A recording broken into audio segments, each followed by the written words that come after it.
Hi friends, welcome to my channel. तो आज के वीडियो में हम लोग पढ़ने वाले हैं क्लास 10th एनसीईआरटी का चैप्टर नंबर 5 तत्वों का आवर्त वर्गीकरण यानी पीरियोडिक टेबल से जितने क्वेश्चन बने हैं एनसीईआरटी एग्जाम्पलर के साइट यानी एनसीईआरटी के साइट पे दिया गया ये क्वेश्चन है। तो इसको हम लोग करने वाले हैं। क्लास 9th का पूरा चैप्टर कंप्लीट हो चुका है और यहाँ पे क्लास 10th का आज हम लोग 5वां चैप्टर करने वाले हैं। तो लास्ट में आप लोग कमेंट करके ज़रूर बताइएगा कि इसमें से आपके कितने क्वेश्चन सही हो रहे हैं।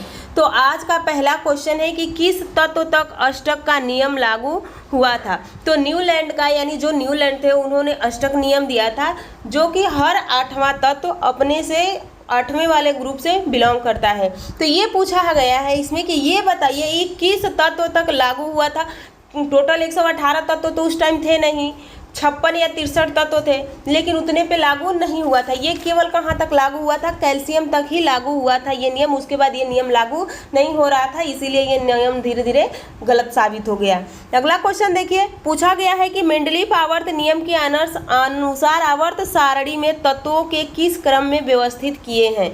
तो जो मेंडलीफ का आवर्त सारणी था वो किसके परमाणु द्रव्यमान के अनुसार था, लेकिन जो आधुनिक आवर्त सारणी है वो परमाणु क्रमांक के अनुसार है। तो इन्होंने किसके आधार पर रखा था, परमाणु भार के बढ़ते हुए क्रम के अनुसार इन्होंने सजाया था।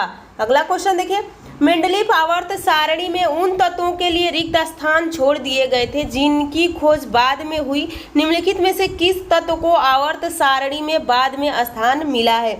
जब मेंडलीफ खोज कर रहे थे यानी आवर्त सारणी बना रहे थे तो उस टाइम उन्होंने कुछ जगह छोड़ दिया, स्पेस छोड़ दिया कि आने वाले भविष्य में जब कुछ तत्व खोजे जाएंगे तो यहाँ पे रखे जाएंगे। तो वही पूछा गया है कि बताइए कि कौन सा, जैसे कि इका सिलिकॉन, इका बोरान, तो इसमें कौन सा ये इका जर्मेनियम, तो यहाँ पे स्थान किसके लिए छोड़े थे। तो सही ऑप्शन आपका ए हो जाएगा, जर्मेनियम के लिए। अगला क्वेश्चन देखिए,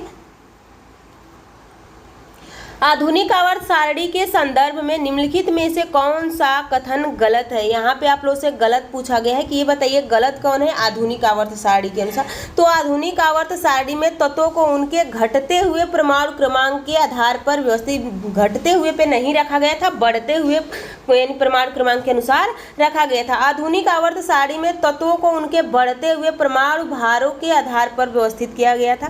तो यहाँ पे परमाणु भार पे आधारित किया गया था। पूछा क्या गया, गलत पूछा है, तो देखिए ये भी गलत है, पहला गलत हो गया। आधुनिक आवर्त सारणी में तत्वों को उनके बढ़ते हुए परमाणु भार के आधार पर व्यवस्थित, परमाणु भार के आधार पर व्यवस्थित नहीं किया गया था, परमाणु क्रमांक के अनुसार किया गया था, लेकिन यहाँ पे गलत पूछा है तो ये भी सही है। आवर्त सारणी में समस्थानिक को संलग्न समूह में रखा गया था।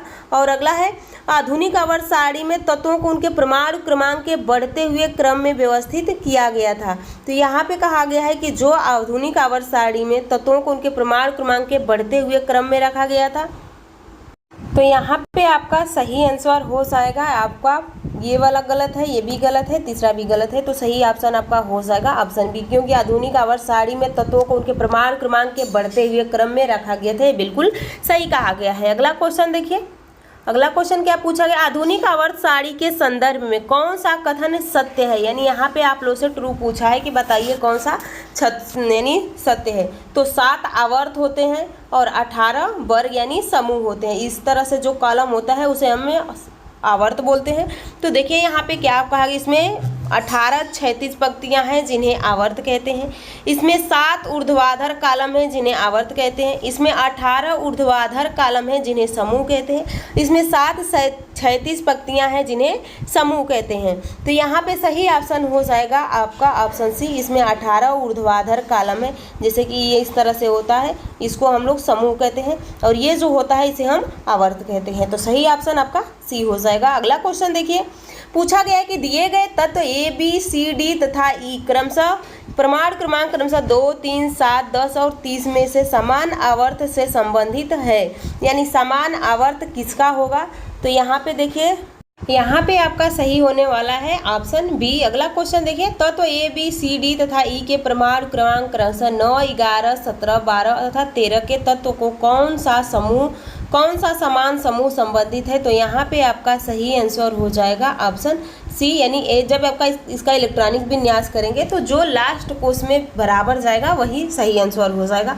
अगला क्वेश्चन देखिए, आधुनिक आवर्त सारणी में इलेक्ट्रॉनिक विन्यास 2, 8 युक्त तत्व को आप किस समूह में रखेंगे। यानी यहाँ पे पूछा गया है कि बताइए इसको किस समूह में आप रखेंगे। तो 2, 8 यानी ये कहाँ पे इसका लास्ट कोष बिल्कुल भरा हुआ है, यानी 8 और 2 ये भी भरा है, ये भी भरा है। ये 2 हीलियम का हो जाता है और ये जो होता है आप लोग का 8 जो अक्रिय गैस होती है उसमें के बाह्यतम कोश में 8 इलेक्ट्रॉन होते हैं। तो ये किस में जाते हैं, तो ये सब टोटल चले जाते हैं 18वां समूह में। अगला क्वेश्चन देखिए, एक तत्व जो सभी कार्बनिक यौगिक के आवश्यक अवयव से संबंधित है, यानी सब इसमें कार्बनिक वाले पदार्थ पाए जाते हैं। तो यहाँ पे 14 से संबंध है, जो कार्बन का होता है वो 14 से समूह बिलोंग करता है। अगला क्वेश्चन देखिए, आवर्त 2 के तत्व के लिए निम्नलिखित में से कौन सा कोष बाह्यतम होगा, यानी 2 के लिए कौन सा कोष बाह्यतम हो जाएगा। तो यहाँ पे सही ऑप्शन हो जाएगा आप लोग का